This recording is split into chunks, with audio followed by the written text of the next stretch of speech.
Meus amigos, nos vídeos anteriores a gente viu como é que foi a evolução da estratégia, a gente viu como é que se deu aí a extensão, como é que se deu a essência, né? O que é isso. A gente viu aquela questão da evolução da trilogia para a tetralogia, aquela modificação, né, que a gente viu ali que pelo avanço da tecnologia, né, a tecnologia realmente fazendo ali modificações bem grandes ali dentro do emprego, né, dos meios, né, principalmente. Então, a gente vê ali a necessidade, né, de você criar um nível operacional, né, que normalmente só se conformou depois da, da, da Segunda Guerra Mundial, como eu já tinha até comentado já alguns vídeos atrás aí, né, a gente vê que ali década de 60 mais ou menos ali onde realmente o pensamento, né, da estratégia operacional, né, ela foi abandonado, né, e aí começou a pensar realmente de maneira mais parametrizada aí com o nível operacional, tá? Tal como já tinha sido já imaginado anteriormente, tá bom? E aí aquela ideia inicial, né, que a gente tinha política, estratégia tática com a organização e a logística, ela mudou, a gente ficou com uma política com uma estratégia mais voltada para a parte política, e estratégias gerais ali, meio que se agindo e reagindo sobre as outras aí, tá legal? E aí a gente tem mais ali uma logística preocupada com apoio, uma tática preocupada com o combate, né? E a gente também tem um nível operacional preocupado ali com a manobra, né? Preocupado com a articulação ali da campanha, tá bom? E aí depois disso a gente viu como é que foi a evolução na estratégia marítima já mais clássica, tá? E aí, né, nessa parte aqui, né, a gente falou primeiro, né? Até vou ter que pegar aqui a bibliografia de volta, né? A gente falou a gente fez uma equiparação com as escolas estratégicas, né? Falou de princípios, né, estratégicos. Aí depois trouxe a estratégia marítima teórica, aquele pensamento mais clássico que eu falei, tá? Falou de Mahan, falou de Colbert, falou de Coulomb, deu algumas pequenas aí, pinceladas ali em Castex, tá? E aí, basicamente, a gente viu que existem, né, dentro da estratégia marítima clássica, duas dimensões, tá? Uma dimensão militar e outra econômica. E a dimensão militar, a gente tem ali a batalha e o bloqueio como uma arma do forte, e ali a guerra costeira, a oferecendo de pequeno vulto e a espada de potência ali como digamos assim, a ferramenta do mais fraco, né? E aí depois a gente viu também a dimensão econômica. A dimensão econômica a gente viu ali a evolução do curso clássico, como é que foi o curso moderno. A gente viu que, na verdade, a vinda do submarino fez com que o curso ele ganhasse uma nova forma, né, de ser pensada, né, houve inicialmente aquele descrédito com o sistema de comboios, que teve que depois se voltar a ele, né? Mas aí, ao mesmo tempo, a gente viu também um avanço do avião, aquela coisa do radar centimétrico, né, que conseguia fazer ali um trabalho mais antissubmarino. A gente viu também os avanços dos meios antissubmarinos nos meios de superfície, tá? Então, isso aí tudo norteou ali o avanço, tá, da estratégia marítima ali na dimensão mais econômica. E, por final, a gente falou do bloqueio econômico, né? Então, a gente tem um bloqueio mais voltado de parte militar e também falando um bloqueio econômico, tá? E aí, com isso, a gente fechou ali toda a parte de estratégia marítima clássica em termos de dimensão, tá? Então, hoje, nesse vídeo agora, então eu fiz aqui uma revisão rápida, né? Em 5 minutinhos aqui, a gente fez uma revisão de tudo, tá? Que a gente falou até agora. E é bom, de vez em quando, eu vou tentar ver se eu faço uma revisão, se eu puxo alguma coisa, tá? E reparem que sempre está dentro daquela ideia que eu falei para vocês do end means ways, né? Então, todos os avanços estão ligados, se vocês conseguem associar, né, a isso. Então, dica para a prova. Tá sem ideia, sem muito o que escrever, não consegue, coloca essa parte de finalidade, meio e método, tá? Tenta organizar o pensamento em termos disso aí, que vai sair alguma coisa, vocês vão conseguir escrever alguma coisa na prova e vai ganhar uns pontinhos. Tá? Então, isso vale a pena essa dica, tá legal? Então, vamos agora pensar na estratégia marítima contemporânea. Então, assim, não existe, como eu falei, né? Em estratégia não tem raciocínio estanque, tá? Uma coisa foi evoluindo, enquanto a outra já começou a vir de trás, evoluindo também, tá? E chegou, tá bom? Tá, bem naquele raciocínio lá das extensões, né? Da estratégia, tá legal? Então, assim, na estratégia marítima contemporânea, o Couto Begarry, ele divide o pensamento dele em meios e missões, tá legal? Ele divide mais ou menos assim o pensamento dele, tá? E aí vamos ver como é que ele chegou nisso, né? Como é que ele, de fato, ele chegou nesse pensamento, né? Primeiro, ele pensou em termos de transformação que houve na estratégia marítima, tá? Então, a gente viu aí o avanço do submarino, né? Testemunhamos aí o que ele fez, né, na Primeira e na Segunda Guerra Mundial. A gente viu o avanço da aviação também, tá? A gente viu que o encouraçado deixou de ser o navio principal, né, das marinhas, das grandes potências, e passou-se a se empregar o navio aeródromo, tá legal? O navio aeródromo ele ganhou uma importância muito grande, principalmente devido à guerra no Pacífico, tá? E aí, depois da Segunda Guerra Mundial, isso não mudou muito. Só que aí tem um detalhe importante, né? A gente tem que lembrar que uma das coisas marcantes ali no finalzinho da Segunda Guerra Mundial foram os ataques, né? Com a bomba nuclear ali, a Hiroshima e Nagasaki, tá? E isso aí significou uma mudança bem grande, porque até então você estava ali meio que sujeito ali a uma estratégia de ação, e os mecanismos de dissuasório eram basicamente convencionais, tá? Você, então, trabalhava a tua dissuasão de uma maneira muito mais, assim, realística, né? Com a arma nuclear, isso deixou de existir. A arma nuclear, ela mudou totalmente, foi um ponto de inflexão tremendo, né, na maneira como você passou a encarar a estratégia, tá certo? Daí por diante, né, esse end means ways aí que eu sempre falo aí, com a arma nuclear, ela se configura uma nova postura, principalmente pelos países aí, a superpotência na época da Guerra Fria, né, União Soviética e Estados Unidos, e depois os países que também desenvolveram um arsenal nuclear, né, Grã-Bretanha, França, China, aí depois mais tardiamente, né, Índia, Paquistão, tá? Que aí existe suspeita também com relação a Israel também, né? Então, assim, de fato, a lógica ao raciocinar em termos de dissuasão nuclear, ela é diferente da dissuasão convencional, tá? Então, você tem aí, de fato, uma divisão, né, entre uma estratégia de ação e uma estratégia de dissuasão, tá legal? Então, essa é a primeira coisa que ficou bem clara aí, e aí o Couto Begarry, ele comenta isso aí, tá bom? Uma outra coisa também, que ficou bem clara com o advento do avião, submarino, navio aeródromo, foi que a guerra marítima, a partir de então, ela vai se desenvolver em 3 dimensões, tá? Então, você tem uma dimensão ali na superfície, tá? Onde os navios estão atuando. Você tem uma outra divisão, né? Isso aí, uma outra dimensão acima da superfície e uma outra abaixo da superfície, tá certo? Então, assim, a gente vai perceber que depois, né, da Segunda Guerra Mundial, a Guerra Fria, o submarino, que até então era considerado a arma do fraco, ele passou a ser considerado a arma do forte. Porque com o advento da dissuasão nuclear, os submarinos foram dotados de propulsão nuclear, né? E aí você passou a ter aqueles submarinos, os SNE e os SNA, né? Os submarinos nucleares estratégicos e os submarinos nucleares de ataque, né? Então, o estratégico, ele mudou a lógica com relação a ataques voltados aí com ogivas nucleares, né? E os de ataque, eles mudaram a lógica com relação ao emprego, né, de meio de superfície. Vídeo, por exemplo, que aconteceu, né, na Guerra das Malvinas, lá quando a esquadra foi encerrada nos portos devido à ameaça de um submarino nuclear. O Conqueror ali que afundou ali o Belgrano e tal. Então, assim, a gente vê aí, de fato, que a coisa teve uma outra cara, uma outra postura, tá bom? Então, assim, a gente tem que pensar, então, a partir daí, né, nessas 3 dimensões.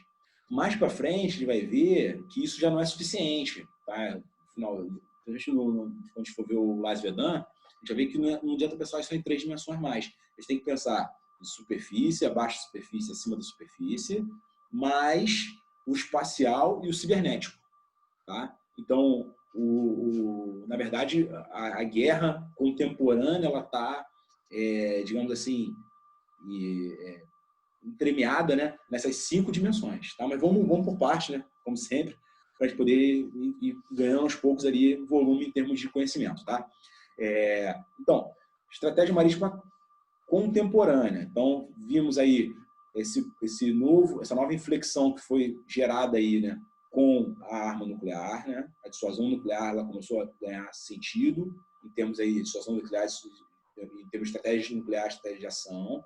A gente viu que a estratégia marítima, ela passou agora a ser permeada por 3 dimensões, tá? Isso também é muito importante. A gente passou a ver que o submarino passou a ser a arma do forte, tá certo? Então, assim, na guerra abaixo da superfície, né, o submarino ele ganhou realmente um outro status, onde quem o detinha, que eram as superpotências, ganhava um enorme prestígio, credibilidade de dissuasão. Tá aí a luta do Brasil aí para construir um submarino convencional com propulsão nuclear, né, que vai de fato colocar o Brasil num outro patamar em termos de visão dissuasória, tá?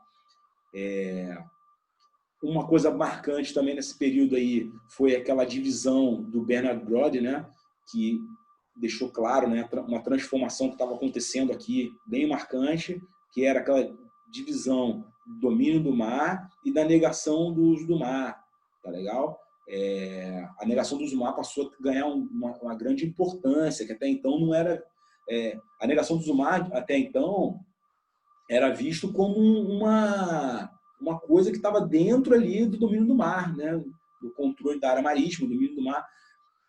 Aí, depois disso, né, já na estratégia marítima contemporânea, a gente viu que a negação do uso do mar ela saiu e virou uma tarefa básica de diversas marinhas ao redor do mundo, tá? Inclusive da nossa marinha. Tá? Então, vi que a importância que teve também essa questão na estratégia marítima contemporânea. Tá certo? Aí, uma outra coisa também que o Couto Begarry fala, além de tudo que eu comentei até agora, é que o mundo ele vem passando por um processo de globalização que levou à maritimização. A gente vê a cada ano, isso a gente vai trabalhar bastante aí, né, ao longo da matéria aqui, tá bom? A gente vê que a cada ano um aumento considerável nos transportes e no comércio realizado além mar, tá? Então, houve um incremento substancial das linhas de comunicação marítima em termos de importância, né?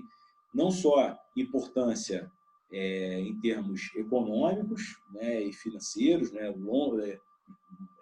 volumes consideráveis, né, de recursos sendo trafegados, né, em grandes navios cada vez maiores, como também a gente vê também que cresce de importância questões mais voltadas à expressão militar do poder, tá? A gente vai ver aí que houve o reaparecimento da pirataria, fruto disso, houve um reaparecimento aí do terrorismo que pode se espraiar para o mar, tá? E muito embora seja um pouco mais difícil, né? Mas, por exemplo, o terrorismo pode atuar nos portos, né? Por meio de navios mercantes ali, nas infraestruturas portuárias, nos ancoradouros, nas infraestruturas ali nas plataformas de petróleo, tá? Então, a gente viu aí, de fato, uma evolução considerável na época contemporânea, na estratégia marítima contemporânea, dessa questão da maritimização, da infraestruturação do mar, da sedentarização do homem do mar. O homem, a partir de então, não ficou mais ali encerrado num navio, num transporte de um lugar para o outro, tá? A gente começou a ver que o homem se sedentarizou, ele começou a ficar mais tempo nas suas plataformas de petróleo, tá? Nas suas áreas de geração de energia. A gente vê cada vez mais o crescimento da parte de energia, né? Da maremotriz, da maré térmica, né? Esse aproveitamento desse sentido que é enorme, infinito, né? Também o estabelecimento de parques eólicos e solares no mar, também que é uma coisa também que é bem marcante. Ver que à medida que a evolução do homem acontece, né, os avanços tecnológicos acontecem, vai tendo a necessidade de mais energia. Vide aí a China procurando energia, né, e fazendo aí o zaralho no mundo aí por causa disso, né? Imagina você lidar com um desenvolvimento sustentado de mais de 5% ao ano, com uma população de quase 1,5 bilhão de pessoas, realmente é um desafio considerável. Então, assim, essa busca de energia. Tanto é que uma das maiores preocupações da tecnologia é o aumento da produtividade por meio de novas fontes de energia, né? Aquela questão que vem cada vez mais da sustentabilidade. Tá? Então, tudo isso aí são coisas que a gente pode estar citando, né, com relação à estratégia marítima contemporânea. Tá? A gente também tem o avanço do ordenamento jurídico, né? Vide aí a Constituição do Mar, né, aqui no DM, tá? Que a gente viu aí na matéria de direito, tá? Que também gera uma certa dificuldade em termos de liberdade de navegação que não existia outrora. A gente vê também, já falei daqui, né, da exploração econômica, né, dos recursos naturais, né? Então, eu falei da parte de energia, mas eu não falei, por exemplo, falei um pouco do petróleo e gás, né? Eu não falei, por exemplo, da indústria pesqueira, tá? Que também é bem marcante. A parte, por exemplo, de polímeros metálicos, né? À medida que forem escasseando, né, certos minerais na crosta terrestre, né, vai se buscar isso no mar, né? O custo de hoje de escala, que é muito alto, vai diminuir, obviamente, né, pela demanda aumentando, tá? Além disso, também a questão das zonas de proteção ambiental no mar, né? Muitos países traçando isso, a gente não sabe se tem objetivos diretos ou uma coisa escusa ali, né? Enfim, tudo isso vai gerando grandes dificuldades ali com relação a você operar no mar, tá certo? E aí, a gente vê aí também, né, em cima disso tudo aí, os desafios que são para os meios, né? Como é que os meios vão fazer para operar nesse ambiente extremamente complexo, né, que a gente citou aqui, né? Uma coisa interessante é que os meios navais não são mais, digamos assim, encerrados apenas aos navios, né? Como eu falei, né, as dimensões elas se tornaram 3, né, agora na época contemporânea. Então, assim, a gente tem o navio, mas a gente tem um navio aeródromo que pode lançar avião. Então, o avião ele pode atuar em proveito da força naval. A gente também tem os aviões que operam de terra e exercem influência na força naval. Então, vídeo, por exemplo, aconteceu na Guerra das Malvinas, né, com o afundamento da Sheffield, né? Então, ficou bem claro aí que um grande inimigo aí das forças de superfície são os aviões, tá? A gente vê também que esse avanço fez com que cada vez mais houvesse aí uma conexão, né? Uma ação e reação mais forte do mar e da terra. Tá? A gente também vai tratar muito sobre isso aí. Tá? O avião ele unificou, né, essa geoestratégia marítima e a terrestre, tá? Então é bom também raciocinar sobre esse prisma também, tá legal? Então essa questão da unificação do avião, aviação de patrulha, tá? E aí depois, tanto é que alguns teóricos falaram que as forças marítimas elas não iam mais precisar, seriam mais necessárias com o advento do avião, depois isso se tornou uma mentira, né? O próprio crescimento dos navios aeródromos, né, e a necessidade ligadas aí a você empregar forças navais, elas fizeram que, na verdade, se reforçasse, né? Foi o contrário, tá bom? Então, assim, uma coisa que pode ser cobrada na prova, em cima de toda essa parte aí teórica que eu falei, é aquele questionamento que foi colocado na época contemporânea sobre o fim das esquadras de superfície. Tá? Houve uma série de questionamentos sobre os excessivos gastos que eram empreendidos para você ter uma armada forte, né? Você construir submarinos, você construir navios aeródromos grandes, né? Outros navios de guerra grandes, que consumiam muitos recursos, tinha muita tecnologia embarcada, sistema de armas caríssimo, né? Quando, na verdade, hoje em dia você tem um submarino que consegue fazer uma série de coisas, tem um avião com grande raio de ação. Então, assim, muita gente começou a questionar sobre essa questão das esquadras de superfície. Elas eram realmente necessárias, tendo em vista aí os elevados custos envolvidos, né, nisso aí. E aí, no final das contas, a corrente que foi vencedora, não podia deixar de ser, né, foi a corrente que mostrou que nunca se poderia acabar uma superpotência, uma potência nunca poderia prescindir de uma esquadra de superfície, tá? Porque a visibilidade, esse é o primeiro argumento, tá, pessoal? a visibilidade que é garantida por um navio, ela não é garantida por um submarino, tá certo? E outra coisa, a permanência que é garantida por um navio não é garantida por um avião, tá? Pela aviação. Então, assim, o submarino e a aviação, cada um deles possui as suas características marcantes, os seus fatores de força, tá? Então, o submarino você tem ali a discrição, tá? Você tem a possibilidade de você negar uma certa porção do mar ali, né, ao seu oponente, tá? O avião, ele flexibilizou bastante ali o emprego das forças, né? Deu rapidez. Numa manobra de crise, por exemplo, o avião ele se tornou bastante importante, tá? Uma operação de evacuação de não combatentes. Tá? Então, certas coisas se tornaram bem importantes, mas não se poderia prescindir da força naval. Ele fala, o Couto-Berger fala que o fim da diplomacia de canhoneiras não significou o fim da diplomacia naval. Tá? Então, de fato, a gente vê o que está acontecendo hoje em dia aí, com essas persuasões musculosas aí do americano, né? Da Marinha Americana, no Mar da China Meridional, por exemplo, é um franco uso aí de presença do poder naval dentro daquela questão do lado mais diplomático, né? Então, a gente vê que até de fato, enquanto não há o emprego da força, né, enquanto o emprego é virtual, né, das Forças Armadas, das Forças Navais, mais ainda sobe de importância você ter meio de superfície, tá? Para que, de fato, isso seja gerado. Então, é aí que está mais ou menos aí a forma de responder. Tá? Então, acho que isso é uma coisa que pode ser perguntado na prova. Tá? Então, vale a pena a gente ter essa ideia. Uma outra coisa também que o Couto-Berger chama atenção é, como ele até tinha adiantado isso, são as infraestruturas de terra. Tá?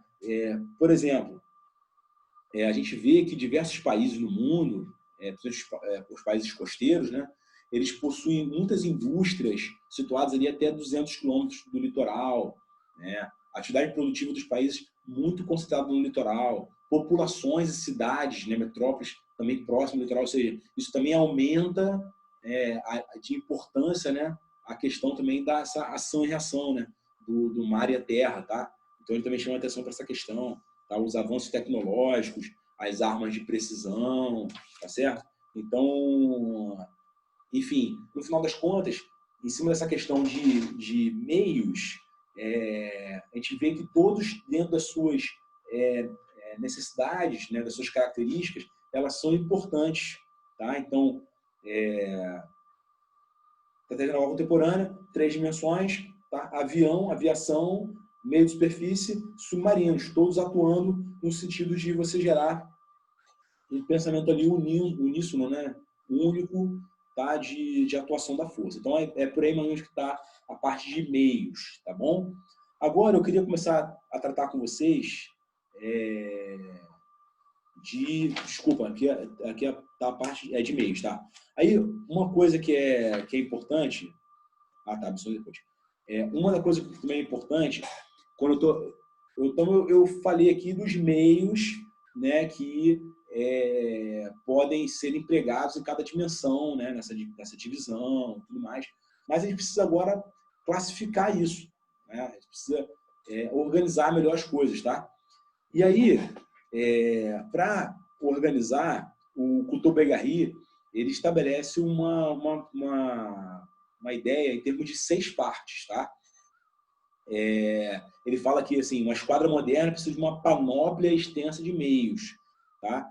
De forma que você possa operacionalizar, né, essa esquadra nas 3 dimensões, tá legal? Inclusive, esse termo panóplia é um termo que é utilizado por Berger bastante, né, para falar sobre diversidade, tá?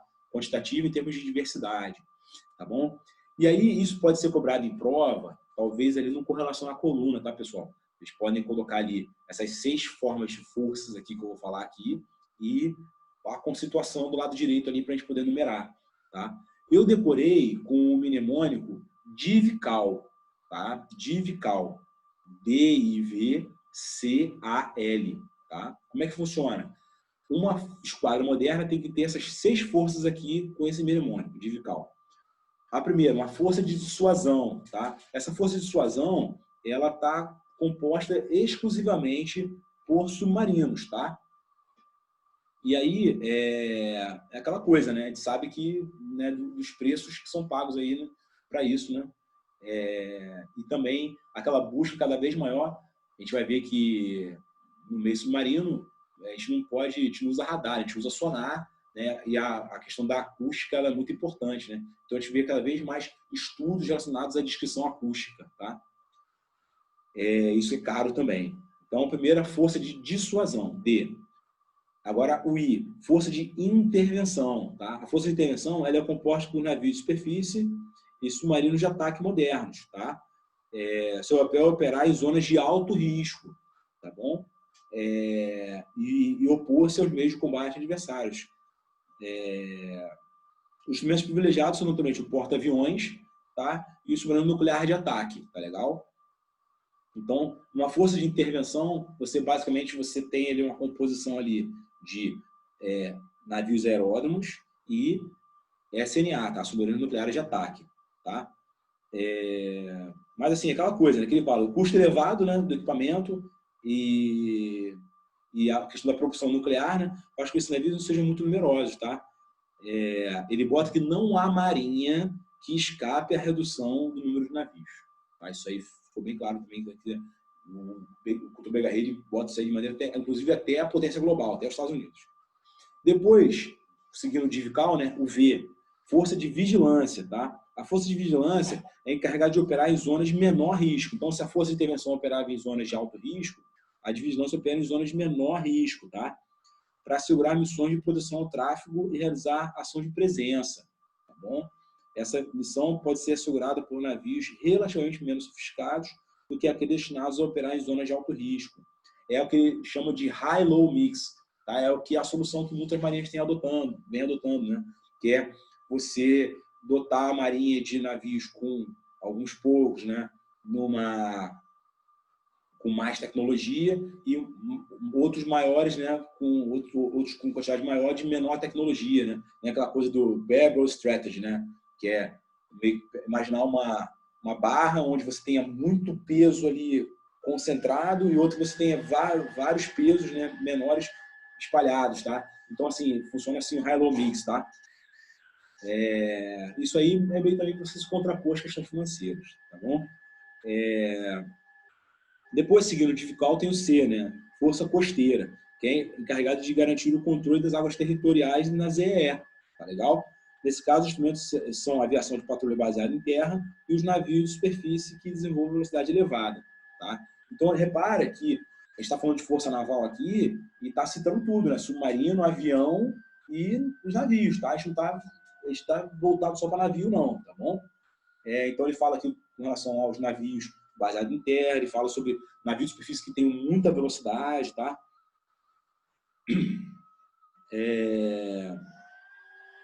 Ele fala que no futuro, né, você tem cada vez mais a possibilidade de você ter unidades não convencionais, como os hidrópteros, né, que são navios com casco de catamarã, e também os hovercraft, né, também pode fazer parte dessa força costeira.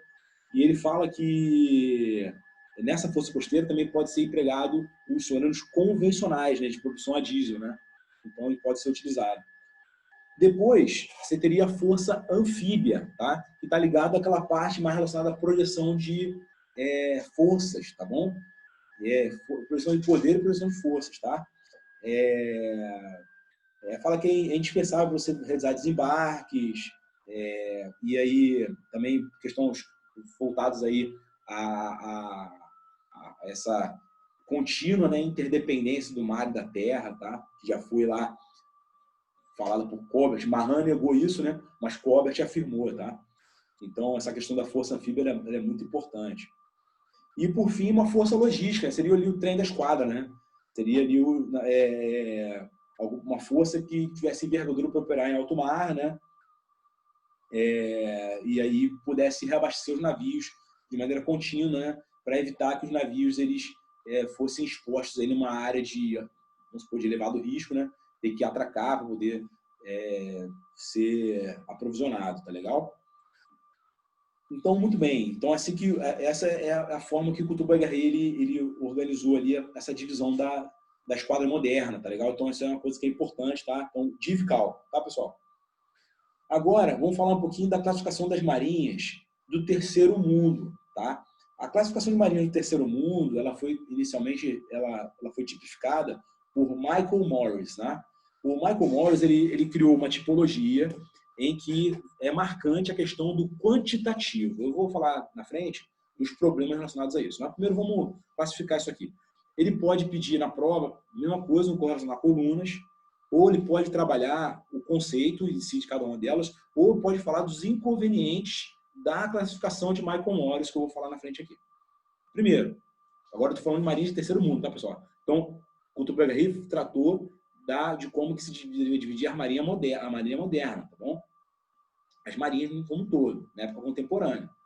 Agora, o Michael Morris está citando a divisão das marinhas do terceiro mundo, certo? Então, vamos lá. A primeira seria as marinhas regionais, tá? Então, imagina ali com relação a colunas ali, marinha regional, teria que classificar isso aí. Então, ele bota mais de 15 grandes navios de combate à superfície, ou submarinos, possuidores de todas as categorias de equipamento militar resistente ao terceiro mundo, tá? E incluída a aviação embarcada, tá? Então, a marinha regional incluiria a aviação embarcada, tá? Uma forte capacidade de defesa costeira e a capacidade relativa de projeção oceânica, tá? Aí depois você teria as marinhas subregionais ou de projeção adjacente, tá? E aí, nesse caso, a grande diferença seria a inexistência de aviação embarcada, tá legal? Mas também teria mais de 15 navios de combate à superfície, tá? Também continuaria com uma forte capacidade de defesa costeira, porém, capacidade limitada de projeção oceânica, além da ZE, tá bom? Depois a gente teria as marinhas de defesa de área. Tá? A marinha de defesa de área de 6 a 15 navios, grandes navios. E aí permanece, tem a questão de forte capacidade de defesa costeira, só que limitada a ZE. Então, a marinha subregional, todas até agora têm forte capacidade de defesa costeira, tá? Só que uma tem projeção oceânica, uma outra tem projeção ali mais limitada ali, além da ZE, e outra está limitada a ZE, tá? Que é a de defesa de área, tá bom? Então, até agora, a gente está dessa forma aí. Agora, vamos lá. Vamos começar a diminuir agora. Marinhas costeiras, tá? De 1 a 5 navios de combate. Então, assim, a gente viu uma restrição, né, de fato, de termos de sistema de armas, tá? Já não é mais forte capacidade de defesa costeira, é boa capacidade de defesa costeira, tá? E capacidade limitada de projeção no interior da ZEE. Aí, agora, nesse caso da marinha costeira, nas marinhas costeiras, a gente vê até uma dificuldade de projeção na ZEE, tá legal? Agora, no final, agora caminhando no final. Marinha de vigilância. Nenhum navio de combate, tá? Então, marinha de vigilância, nenhum navio de combate, tá certo? Apenas navio patrulha, com capacidade de lançar mísseis e capacidade de patrulhar águas territoriais, ou seja, ela é mais limitada ali a zona contígua e mar territorial. Ponto. E, por último, as marinhas simbólicas, tá? Marinha simbólica é sem navios de patrulha, teria apenas ali lanchas de patrulha, tá? Com capacidade efetiva de controlar ali as águas territoriais, tá? Então, a atuação bem restrita ali ao mar territorial seria as marinhas simbólicas, tá? E aí, então a primeira parte a gente citou, né, que são a conceituação e a possibilidade de botar com relação a colunas ali. Qual é o inconveniente da classificação de Morris, tá? Que a classificação dele é muito quantitativa. Então, isso aí pode gerar certo simplismo, tá? Pode fazer, por exemplo, com que você classifique uma marinha que não seja lá essas coisas, como talvez uma marinha subregional, tá? E aí isso gera muitos problemas, né, em termos de efeitos comparativos, tá? Porque a gente, quando traça uma tipologia, a gente quer, de fato, comparar poderes combatentes, tá certo? E aí, para a gente comparar poderes combatentes, a gente tem que ter dados fidedignos, tá? Então, indicadores que me deem fidelidade para que a minha comparação me traga informações úteis para que eu possa, de fato, ali comparar, tá bom? Então, isso aí pode gerar até aquela coisa do embuste, né? A marinha com muito navio, mas que, na verdade, não esteja em condições para, de fato, em termos de valor militar, de combate ali efetivo, tá bom? Então, foi estabelecido, né, uma nova forma de você fazer isso, né? O Couto Begarry, ele propõe, né, uma outra forma de você distribuir segundo aspectos mais qualitativos, tá? Menos quantitativos, tá bom? E aí a gente vai evoluir para evolução por níveis, tá? Então a gente tem da mesma forma que a gente tem 6, né? Agora a gente vai ter 6 níveis. Então, se antes a gente tinha ali na Marinha de Terceiro Mundo, né, uma tipologia por conceituação dividida em 6, né? Agora a gente tem por nível. Então, só que aí, qual é o grande lance da história? A gente sai de novo, o Morris, ele estava preocupado com as marinhas de terceiro mundo, certo? Agora, nessa nova tipificação aqui do Couto Begarry, ele volta de novo para uma análise global, tá? Então, ele traz de novo aqui uma análise das superpotências, tá? Das maiores potências. Então, as marinhas de primeiro nível é que ele considera que são as chamadas marinhas globais, tá certo?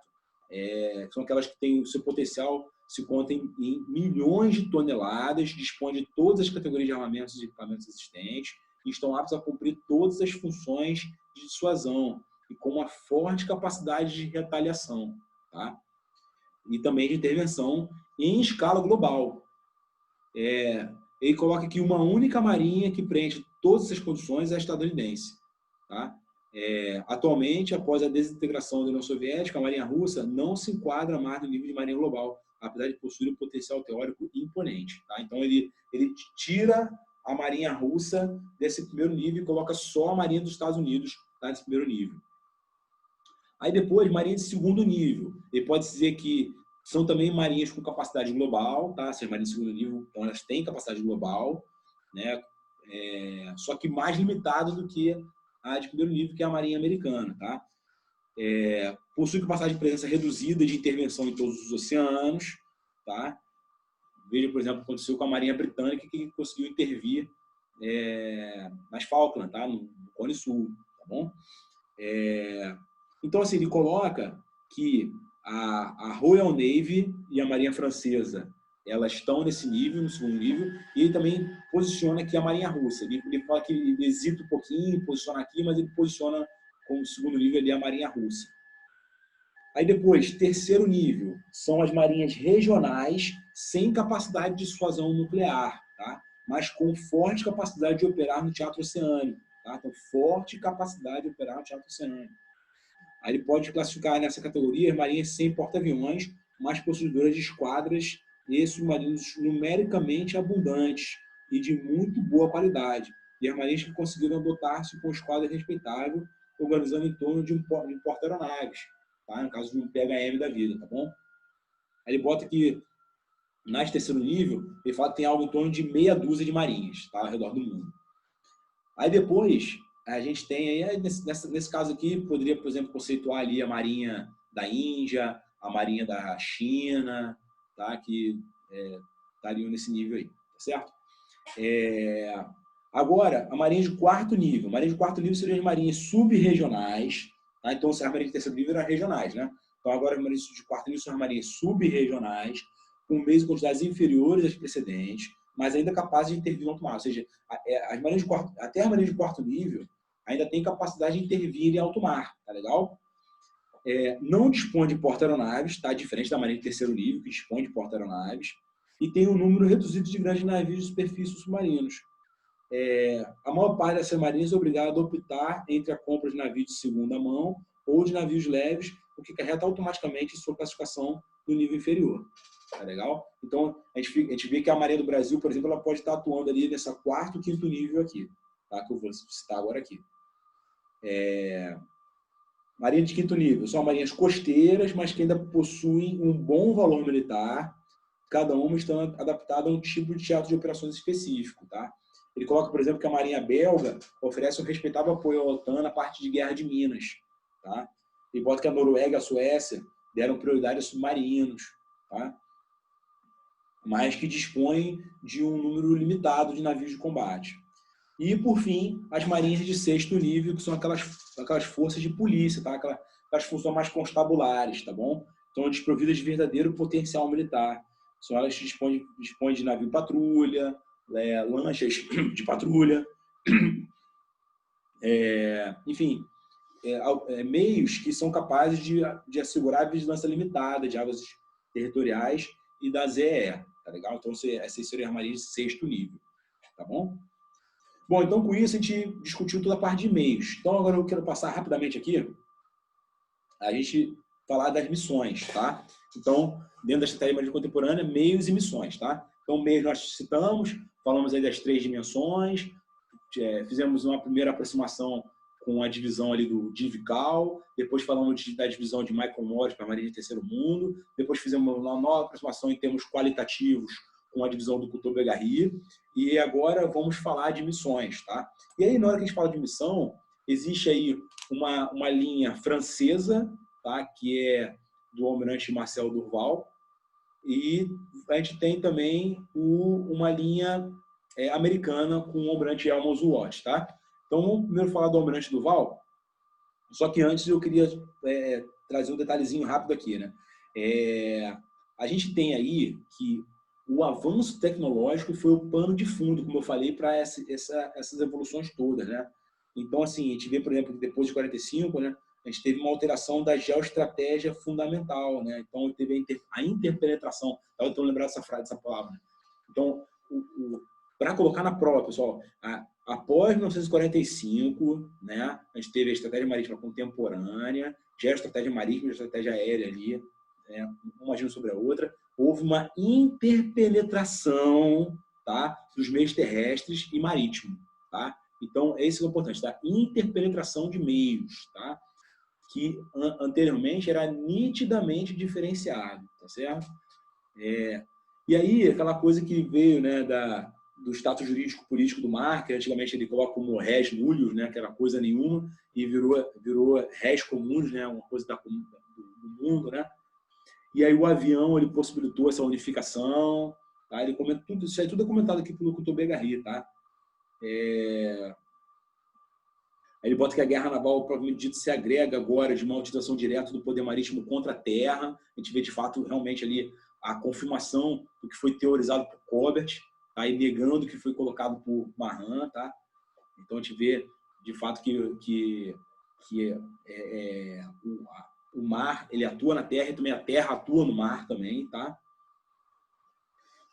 E aí a gente vê cada vez mais, né, o flanqueamento, né, ele usa esse termo, né, o Cousteau-Bergary, o flanqueamento, né, da estratégia geral, né, na estratégia marítima. A gente vê que assim, a estratégia marítima ela acaba meio que encontrando particularidades em diversas estratégias gerais, tá? Então a gente tem coisas da estratégia marítima importantes na estratégia econômica, tem coisa importante ali na estratégia moral, tem coisa importante na estratégia financeira, na industrial e por aí vai, tá? Quando a gente for fazer a divisão lá do Saint-Poirier, isso vai ficar bem claro. Mas aí, importante então, a gente, baseado nessa, todas essas novos desafios, novas complexidades do mundo contemporâneo, houve essa necessidade de você fazer essa nova tipologia, tá? Essa nova classificação, tá? Das missões, tá? Baseado nos novos meios. E você tinha uma panóplia variada ali de meios, né? E aí você precisava classificar esse meio para ele, de fato, você poder usar. É a coisa do end, means, ways, tá? Então, mais uma vez, entra nessa questão que eu falei para vocês. Então, a primeira é a tipologia do almirante Duval, tá? É um enfoque mais francês, tá bom? E aí, para decorar, tem o mnemônico FIT, tá? Então, por que FIT? Porque são sempre ações, tá? Então, ações contra alguma coisa, tá? Então, ações contra esse FIT aí, tá bom? Então, ações contra força, é o FIT, tá?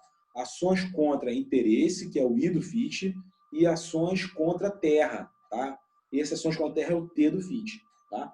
Ações contra força é a antiga guerra de esquadras, é a batalha, tá legal? Só que agora você tem as 3 dimensões, tá bom? A ação contra interesses é aquela ideia que a gente teve da guerra de curso, tá bom? Só que agora a gente teve um aumento expressivo por causa daquilo que eu falei da maritimização, tá? Globalização, maritimização, infraestruturação, tá? E, por último, a ação contra a terra. Tá? A ação contra a terra, ela foi vista aí cada vez mais a importância, porque assim, a gente não tem como, né, a gente dominar, né, ele bota aqui, a opção conheceu também uma transformação decisiva que até o século passado não era possível visualizar. Mais do que bombardeios navais, tá, que incomodavam o adversário. As esquadras modernas passam a poder desembarcar verdadeiros exércitos, até mesmo construindo portos artificiais para ser necessário. Tá? Então a gente vê aí, por exemplo, como se deu aí as duas guerras do Golfo, né, onde houve uma extensa e esmagadora projeção de poder e de força sobre terra, usando uma força naval colossal. Tá? Inclusive, e é uma grande comparação entre as duas guerras do Golfo, na segunda, com diminuição do efetivo e um aumento da produtividade e da efetividade. Tá? Então, essa questão também da ação contra a terra vai bem nesse sentido aí. E, além disso, o almirante Duval, ele separou esse FIT, né?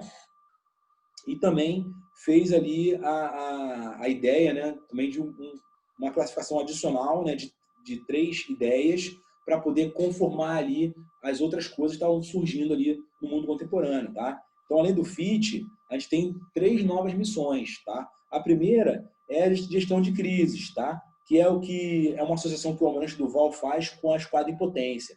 Tá legal? Basicamente assim, é algo que é importante dentro daquele princípio esquecido que eu falei da prudência, né, da dissuasão nuclear. Tá? Então, depois da Segunda Guerra Mundial, trouxe uma nova figura para isso. Né? É aquela postura do repouso ativo, né? Onde você tem ali um poderio nuclear que está ali em condições de ser operado, está em prontidão. Tá? Então, você tem ali a gestão de dissuasão. Tá? Então, a gestão de dissuasão, nesse caso aí, muito associado já à estratégia nuclear. Tá bom? Depois a gente tem a manobra de crise. Tá? A manobra de crise tem a ver com aquela coisa de como é que você vai lidar, né, no ambiente onde você tem uma série de conflitos de baixa intensidade. Tá? Você está vivendo um ambiente de normalidade, de paz, mas é aquela paz quente, né, onde você tem ali uma série de pequenos conflitos acontecendo e você tem que lidar com diversas crises, tá? Para não evoluir para o conflito, evitar a escalada. E aí você usa ali as forças armadas dentro daquele contexto ali de presença, né? No contexto da diplomacia naval. Tá legal? Então, a manobra de crise seria por esse ângulo aí que a gente estaria vendo. Tá? E, por último, seria a proteção das EEE e das instalações offshore. Tá? Dá a entender que as instalações offshore estão contidas aí nas EEE. Tá bom? Então, assim, seria mais ou menos uma extensão, né, daquelas coisas mais tradicionais na Marinha, né, de vigilância e de defesa de área costeira, tá? De defesas litorais, tá bom? Muito devido à questão relacionada aí à pirataria e ao terrorismo, tá legal? Então, seria uma resposta aí. Então, Almirante Duval, enfoque francês, tá? FIT, ação contra a força, ação contra interesses, ação contra a terra, além da gestão de dissuasão, a manobra de crises e a defesa, né, a proteção das EE, das instalações offshore, certo? Agora vamos passar para visão com enfoque norte-americano, tá? O enfoque norte-americano ele foi proposto uma tetralogia do almirante Amos Watts, que ele foi CNO, né? E o almirante Tanner sistematizou ela, né? Em 74, tá legal? Então, essa sistematização do almirante Tanner, que baseado na ideia do almirante Zumwalt, vem numa tetralogia. Então, se você tinha ali uma trilogia ali para o Duval, agora você tem uma tetralogia, tá? Que, aliás, engloba tudo, até aqueles outros 3, aquelas novas missões vieram depois. Então, esse enfoque americano ele é mais geral, tá? Ele é mais pragmático, tá bom? E aí eu decorei com o D2P2, tá bom? Por quê? Dissuasão, domínio dos mares e projeção de poder e presença, tá legal? Como é que funciona então nesse caso aqui? A dissuasão entra na questão da parte nuclear, efetivamente, tá? Então, não tem muito para onde fugir. Então, utilização de armamento nuclear, a própria esquadra em potência numa nova reedição, igualzinho que tive do almirante Duval, tá? Depois, o domínio dos mares, tá? O domínio dos mares está associado, né, àquela questão daquela dualidade, né, do domínio em termos de controle, tá? E da negação do uso do mar. tá legal? Tá bem dentro dessa dualidade aí do domínio dos mares. A gente vai ver que o domínio do mar é, segundo as palavras de Castex, né, é precário e revogável. Então, a gente, na verdade, tem que lidar mais com um domínio em termos de controle da área marítima, né, e também a negação do uso do mar ao inimigo, tá certo? Então, essa parte de domínio dos mares entra nesse contexto. Depois tem a projeção de poder. Aí a projeção de poder entra naquela questão de projeção de força e projeção de poder. Tá? Então, a projeção de força é realmente eu pegar a tropa e desembarcar em terra por meio do mar, tá? E a projeção de poder é eu me valer de armamento, de armas em geral, né? Mísseis de longo alcance. A gente vê, por exemplo, aí, mísseis hoje que são capazes de atingir alvos aí partindo do navio a mais de 1.500 km de distância, tá? Então, repara que existe um grande aprofundamento, tá? Então, essa projeção de poder vai bem dentro por aí, tá? Então, é basicamente o domínio dos mares contra a terra, tá? Essa é bem dentro dessa ideia, a projeção de poder, tá bom? E, por último, a presença. A presença estaria associada àquela questão, né, da manual de crise que a gente viu do Almirante Duval, né? E da questão da diplomacia naval, tá? Então entra nessa questão da presença, tá? A gente vai reparar que segundo a tipologia do Couto Bagherre, a gente vai falar isso lá na frente, né? A diplomacia naval ela tem componentes que são permanentes e outros que são transitórios, tá? Então essa questão de mostrar a bandeira, a diplomacia de defesa, se é simbólica, a econômica, tá? Então são todas formas de você ter presença e com isso de maneira a evitar o uso da força, tá legal? Então, por fim, a gente tem aí, né, que como é que a gente pode interpretar isso? Pode cair na prova também. Então, além de a gente falar sobre essas duas formas, né, de contemporizar, né, a estratégia marítima por meio do Almirante Zumwalt e do Almirante Duval, a gente também tem que citar algumas conclusões, né? Então, por exemplo, a tipologia do Almirante Duval, ela é mais navalizada, tá? Ela é mais naval, tá? Ela tem mais aquele cunho mais marítimo, tá bom? Já a tipologia do Almirante Zumwalt, ela é uma tipologia mais voltada para aquela coisa interforças, tá? Mais para operações conjuntas, tá bom? Então, acho que isso é a coisa mais importante que a gente tem que perceber, né? Então, assim, o ovo, né? O que tem de comum, o que é mais importante, né? Porque, assim, de tudo em relação a isso que a gente falou aqui, é que a gente está incluindo aquelas velhas ideias da estratégia naval, tá? Em cima de uma estratégia geral, tá bom? Então, acho que é isso que é o mais importante. Então, a gente está entrando na estratégia naval em cima de uma estratégia de defesa, tá? Que se enquadra numa estratégia geral. Tá legal? Isso foi bem caracterizado por Castex. Então, quando a gente for estudar Castex, a gente vai ver isso. Mas fica bem claro aí, na hora que a gente estuda essa nova forma de enxergar, né, que já veio já na década de 70, tá? Então, viram, tá, como é que é essa evolução, tá? Ele coloca que o surgimento da globalização anuncia novas mudanças, com a importância cada vez maior das missões de patrulha, de luta contra o tráfico em todos os gêneros, tá? Então, seja aí droga, imigração ilegal, tá? Preservação do meio ambiente, defesa da soberania do Estado sobre o seu espaço marítimo e recursos da ZE e plataforma continental, tá? Isso vai ser realmente uma questão muito associada aí ao que a gente vai ver depois aqui também de liberdade no mar, tá? Que eu já cheguei a falar algumas coisas aqui, alguns conceitos, mas que vai ser bem trabalhado, tá? Mais na frente, que eu acho que vai ser fruto de muitas questões na prova. Tá legal, pessoal? Então com isso a gente encerra esse vídeo, tá? No próximo a gente vai começar já a trabalhar o pensamento estratégico aéreo.